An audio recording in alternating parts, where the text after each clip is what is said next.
That was University of Wisconsin professor Kevin Barrett, who has recently drawn criticism for plans to teach an Islamic studies course next fall that will incorporate conspiracy theories that the U.S. government was involved in the events of September 11th. Professor Barrett joins us now. Professor, can you give us the context within which you teach this? Okay. What you've just seen here is he used a nonverbal gesture with his hands and an outward motion to kind of scatter his thinking, and then swayed both of his hands over to his left shoulder, which would give the subconscious impression of being far to the left, and also kind of distracts his thinking a little bit. So that's what he's doing. That's why his hands are all over the place, and then they swing over to his left shoulder to send the subconscious message that he is an extremist, a left-winger. Okay? Can you give us the context within which you teach this? Well, yeah, sure. I'm teaching an introductory course on Islam, and I think it's really important to cover these contemporary political issues, and one of them is, of course, the so-called war on terror. Now, the fact is that the great majority of the world's Muslims believe that 9/11 was an inside job. But that's your opinion, right? Again, manipulation is all about timing and redirecting and trying to take control of somebody when they're speaking. Here, you see a great example of that by saying that's your opinion, even though he just stated there's a vast number of people that are waking up, even though he specifies the Muslim community. That's not true. It's all over the world. So the journalist's responsibility to misdirect his thinking and to mislead you is to follow up and say, but that's your opinion, even though he stated that it wasn't just his opinion. But it doesn't matter, because people believe what they hear from newscasters. They take in the barrage of words, and the newscaster here understands that. So if he says that, he plants that seed. Now, the fact is that the great majority of the world's Muslims believe that 9/11 was an inside job. But that's your opinion, right? You're offering your opinion that there was an inside job. Well, after studying the evidence pretty intensively for 2.5 years, I am convinced that 9/11 was, in fact, an inside job. And are students required to regurgitate that in some way in order to do well in your class? Again, more manipulation. I'm sure you caught that. Even though this very system of the world creates people to regurgitate, they will often accuse people of doing the things that they do.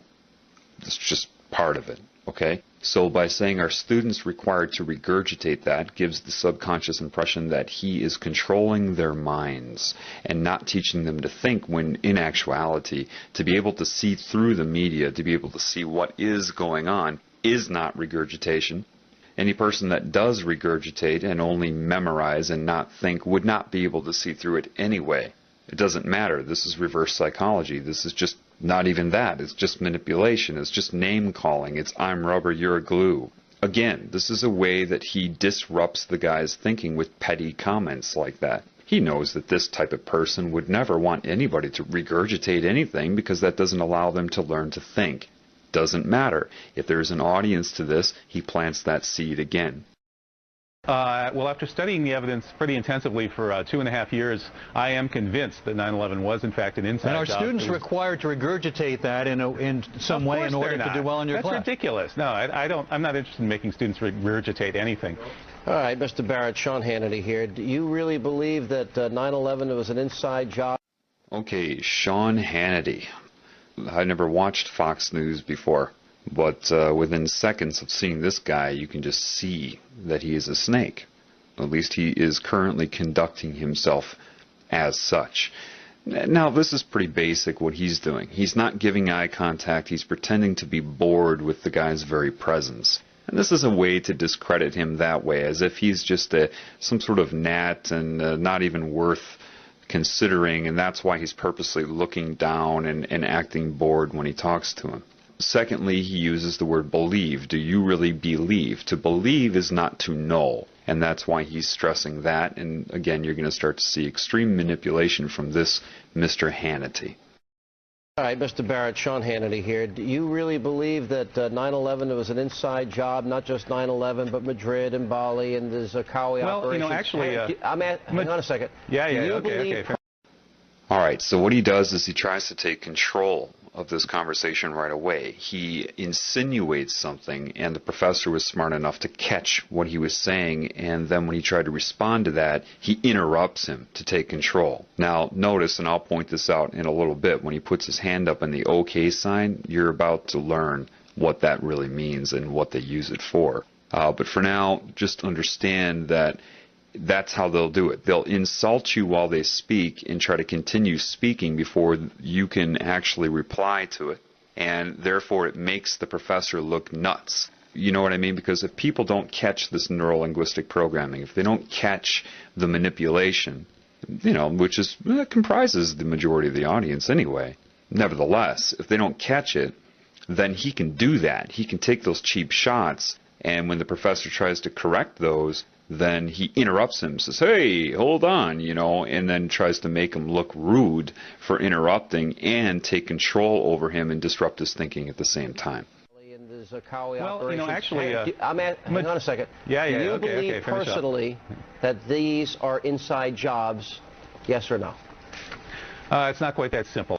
Okay, believe personally, that's another way to plant that into your psyche, that it is just he that believes this, and then he uses the yes or no trap, because that is, again, misleading if you can't see that. The way he twisted around that question would not allow the professor to be able to give a yes or no answer, because he injected manipulation into the question itself. So, when the professor tries to say that, of course, then it puts him under pressure. The professor is smart enough to catch that, and it isn't that simple, and he understands. The professor knew, of course, what I'm telling you right now. However, time is ticking.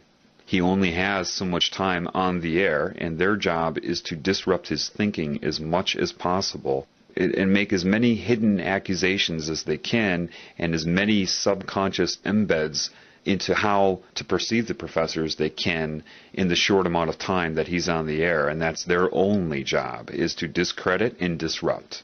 Okay? But he did catch it.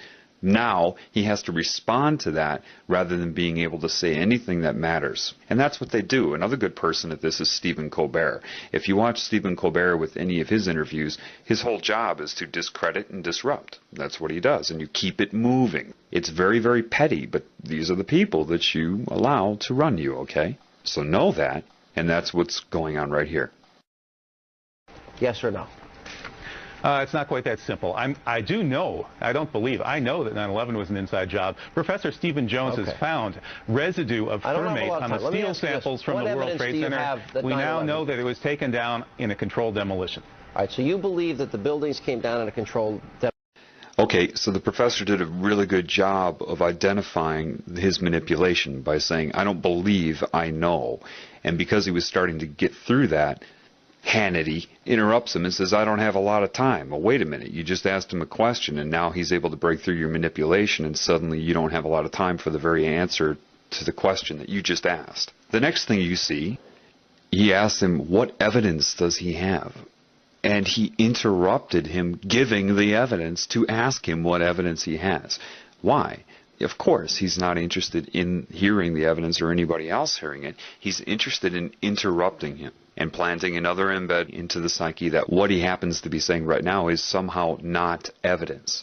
It's all misdirection of focus, redirection of focus, disrupting, interrupting, gaining control, and, it's this very petty, they rely on these petty techniques. Now, at the end of this, he does something that a lot of you probably aren't aware of. He does a hand gesture. He takes both of his hands and he puts them up in front of his head and then pulls them down. And he pretends he's talking about the buildings falling down. What that is I don't know what they would term it. I'm just intuitive. I'm perceptive. I can see what they're doing. That's sorcery. Sorcery is just anything that is used to circumvent the conscious mind, to control the mind. That gesture is designed to take away his zest, his focus, his power. By bringing his hands down like that, he's trying to subconsciously take away the focus of the professor, take away his power. And that's exactly what he's doing, and that's what you're seeing, and I'll play that again for you. Inside job. Professor Stephen Jones has found residue of thermate on the steel samples from the World Trade Center. We now know that it was taken down in a controlled demolition. a controlled demolition. All right, so you believe that the buildings came down in a controlled demolition, right? Well, I don't believe it. I've looked at the evidence, you're right, the evidence is overwhelming. All right, the evidence is overwhelming to you because you're a conspiracy nut, but no, you know, actually, putting all that of you, aside, I ask your viewers to take... Okay. Now, in this one, I'm sure you caught the obvious part, but you probably did not catch the neuro-linguistic programming. What exactly is neuro-linguistic programming?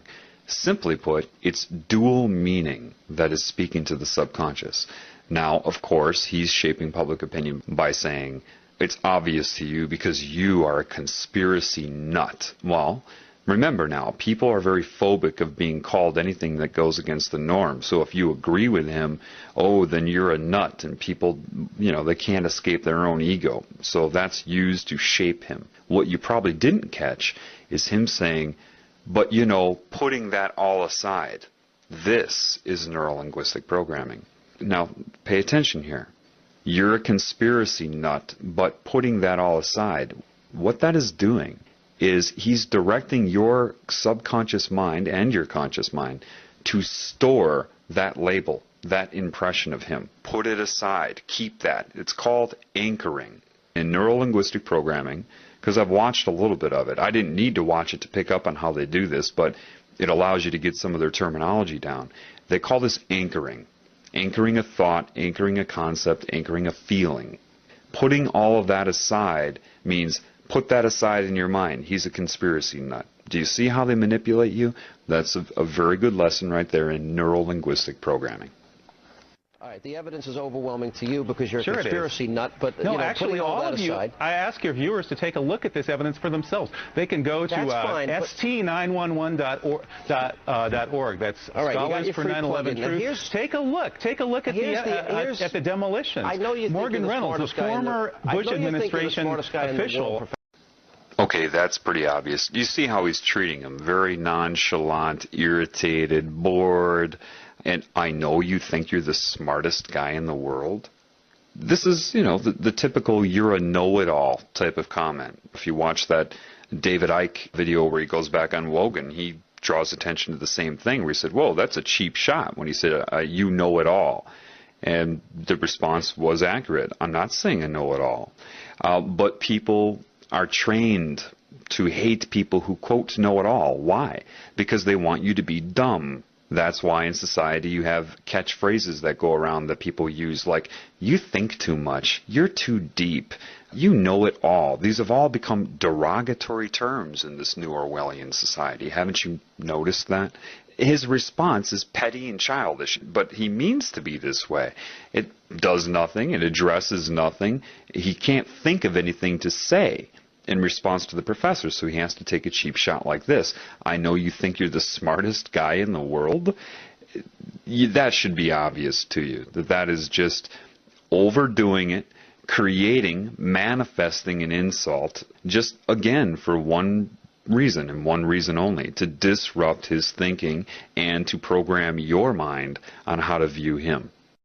Take a look at the demolitions. I know you Morgan Reynolds, the former Bush administration official, says that the Bush administration blew the World Trade Center to kingdom come. That's a direct quote from a member of the Bush administration itself. I know. They blew the World Trade Center to kingdom come. The Jews were told to leave. Well, we've heard a lot of these sick, bizarre theories.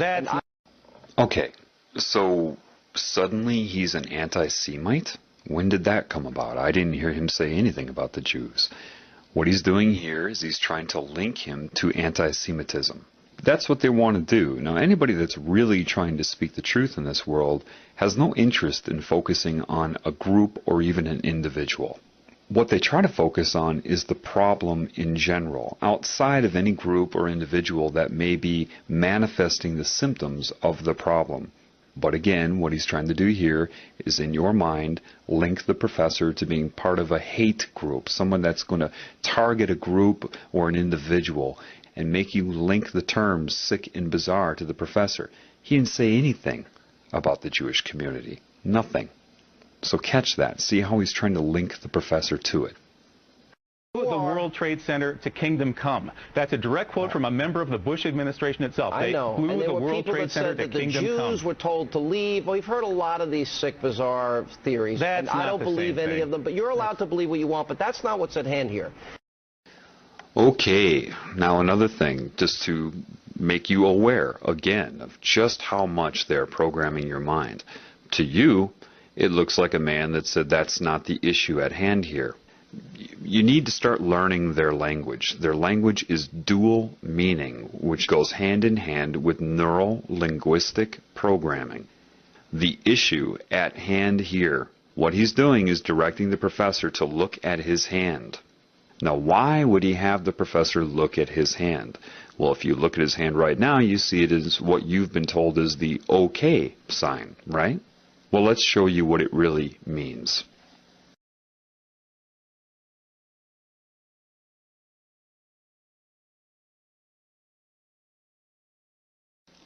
The OK symbol, as you see right here, means 666. For some reason, 666 has some sort of control over the mind. Now, it could have something to do with the beast computers many of you have read about. It's sorcery. It is putting a hex on somebody. It is subconscious symbolism that somehow affects some people. It doesn't affect everybody. But he's using that, and he was directing the professor to look at his hand to use sorcery on him. It's not that one thing will work. They try to use as many combinations of things as they can.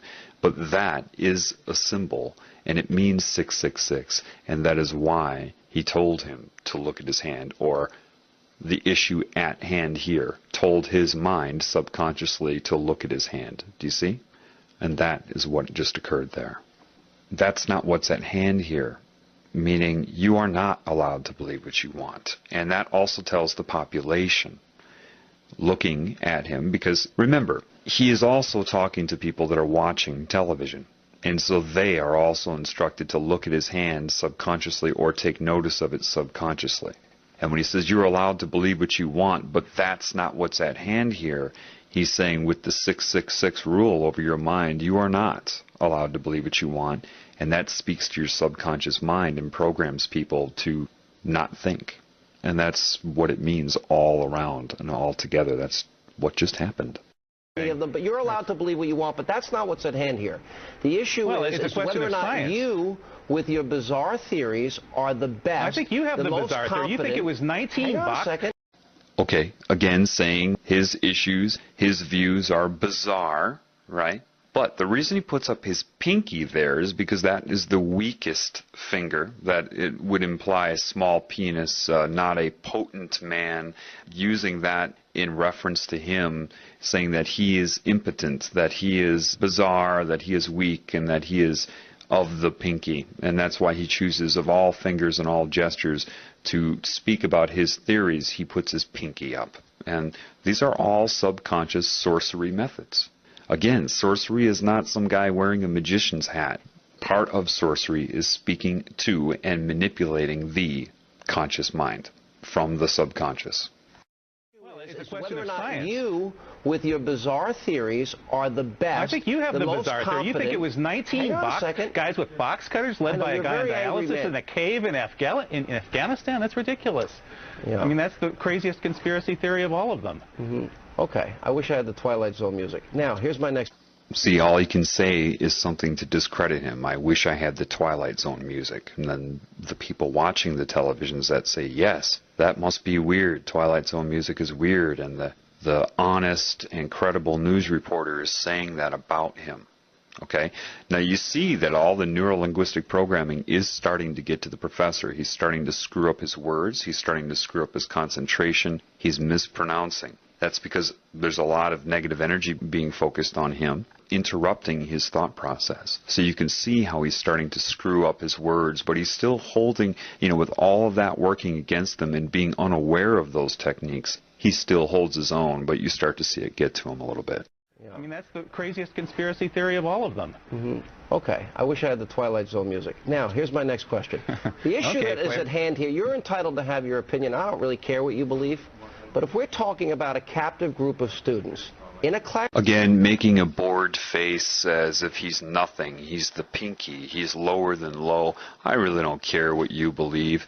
But if we're talking about a captive group of students... Okay, first he said that they implied that he wants his students to regurgitate. Now he's holding them captive, which goes hand in hand with what? Terrorism, hostages. He's subconsciously painting this professor to be what? A terrorist. So not only have they discredited him, but people are already getting in their minds that with this neuro-linguistic programming, now you understand what neuro-linguistic programming is. Neural, brain, linguistic, speech, programming the brain with speech via the subconscious. Dual meaning. I don't really care what you believe, but if we're talking about a captive group of students in a classroom, the question we've got to ask, hang on a second. Well, they're sitting in your classroom, and you have a position of authority. I'm wondering, the question is whether or not you're the most competent to teach them. And most people think you're a nut. Now, this one should be obvious. Isn't he a person that's in a position of authority? And isn't he about as incompetent as you can get as far as love and honesty and caring about other life forms? Yet he turns it around because people believe what they hear and what they read. So if he says it first, and that's a big part of this, is trying to say things first before somebody else can say something, then it seems like they will always be on the defensive. And that's the whole point, is to keep the professor on the defensive. All right? And saying that he is detrimental to his students, when the truth is Fox News is incredibly detrimental to you, just in this short clip I'm showing you here, and people are watching this all day long. And most people think you're a nut. Most people think your views are not even worth listening to. We just had a poll here in Madison, and we found that 90% of the respondents at Channel 3000 poll said that I should be allowed to teach. Only 10% said I shouldn't. That's the question and 60%, I don't think what your views are. 60% agreed with me about the questions I'm raising about 9/11. 60% of the respondents. I think you're in the minority. Right to speak. I don't think this is the proper forum, though, for people that hold extremist views like yourself. Okay, first of all, when he says no, like that, what he's doing is he's programming the television viewers' collective consciousness to disregard the results of that poll. He says no, and then your mind says no to the information he just gave. These are just little tricks he slips in there. And most people think he's a nut? What?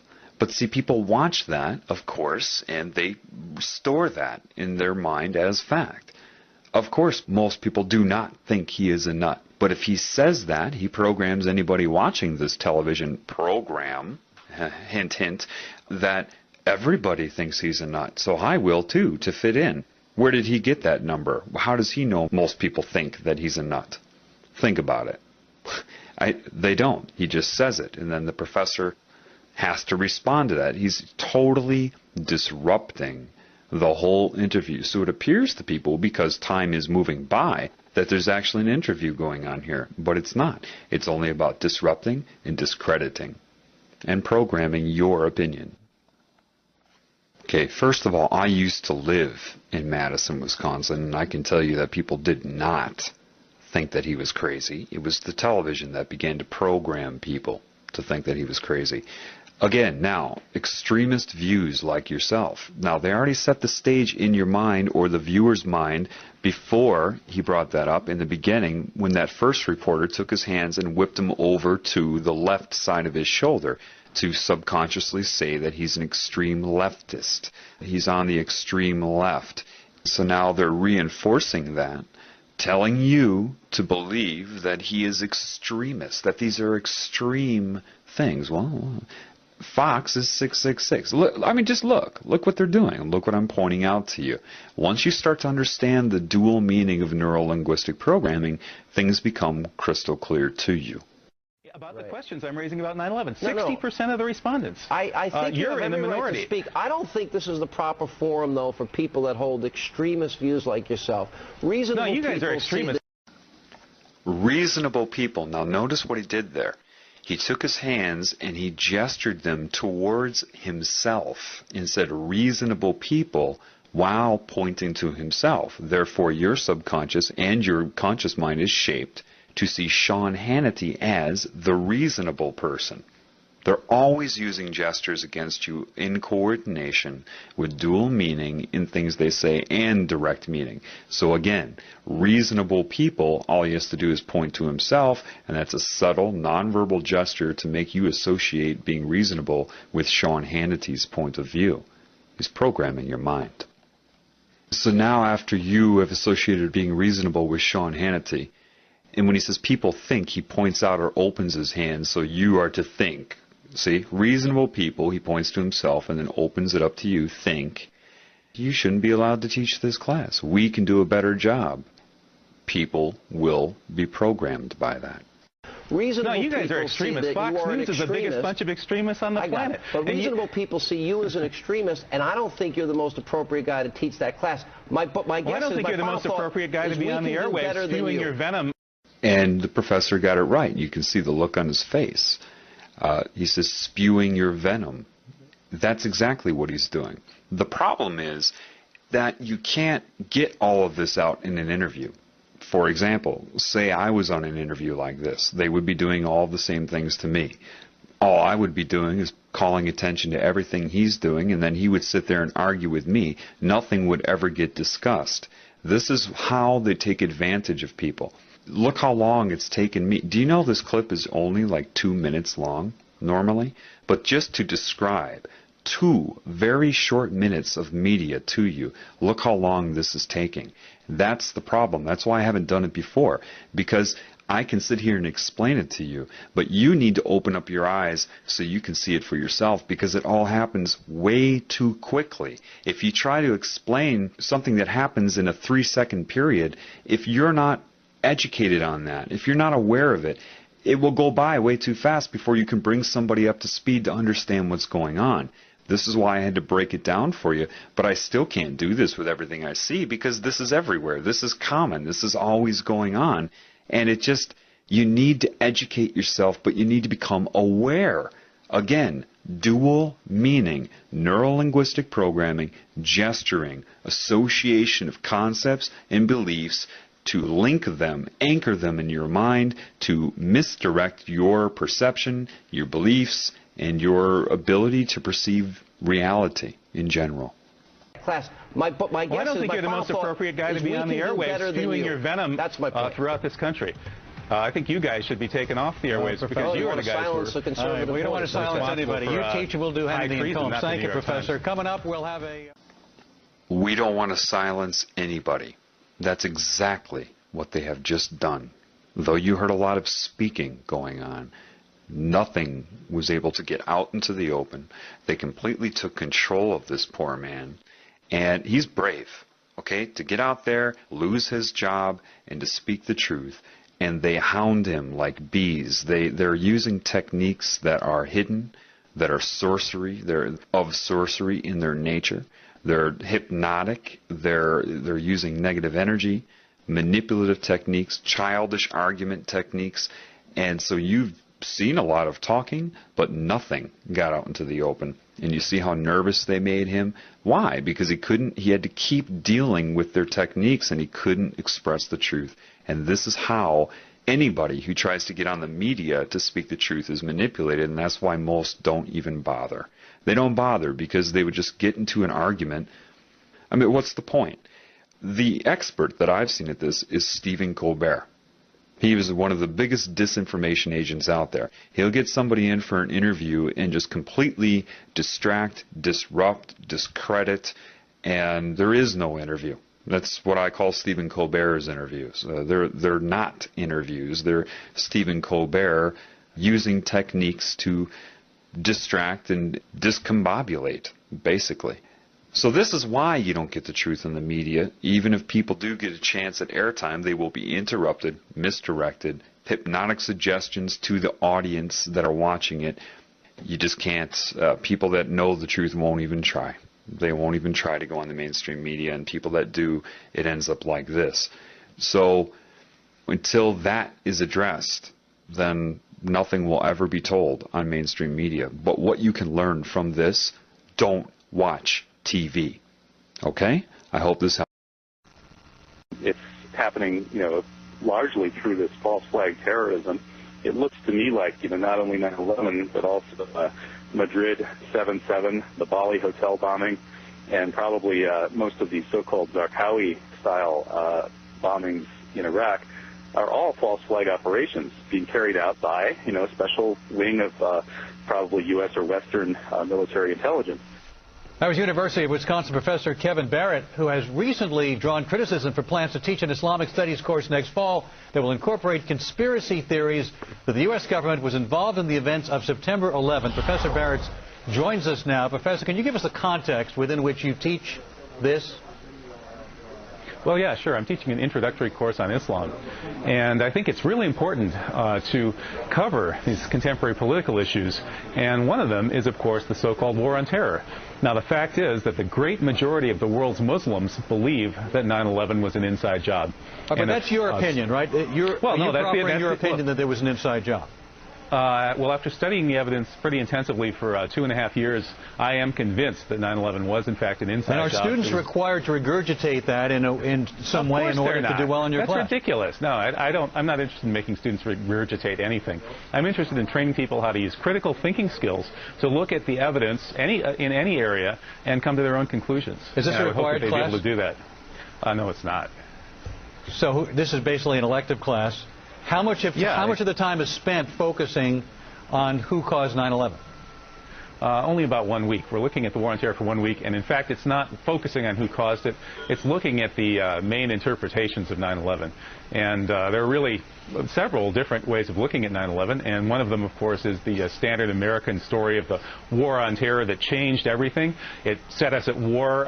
It rolled back our civil liberties. It doubled our military budget. All those things have been planned before 9/11. Every one of those things was put in place before 9/11. Do you objectively put forth that view as well as the view of how you perceive Muslims viewing us? Are they presented in a fair and balanced manner?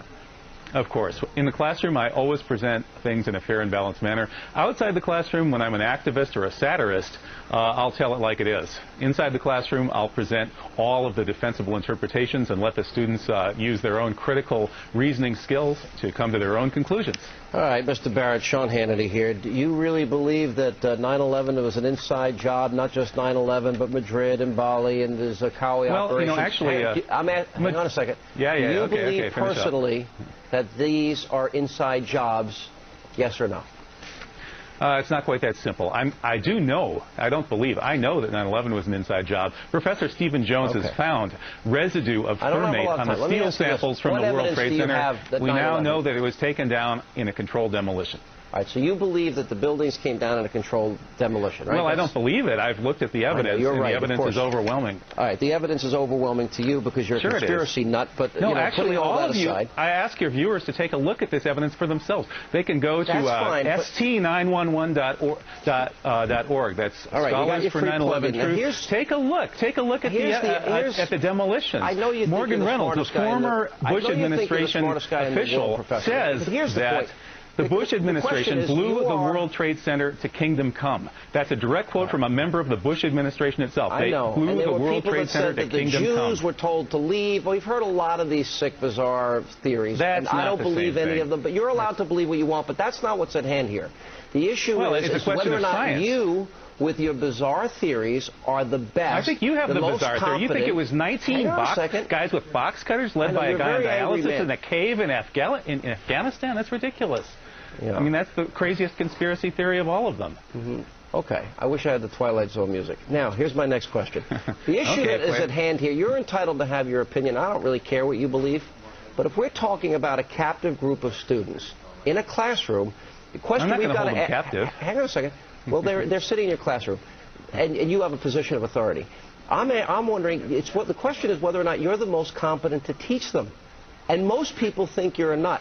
Most people think your views are not even worth listening to. We just had a poll here in Madison, and we found that 90% of the respondents at Channel 3000 poll said that I should be allowed to teach. Only 10% said I shouldn't. That's the question. And 60%, I don't think what your views are. 60% agreed with me about the questions I'm raising about 9/11. 60% of the respondents. I think you're in the minority. Right to speak. I don't think this is the proper forum, though, for people that hold extremist views like yourself.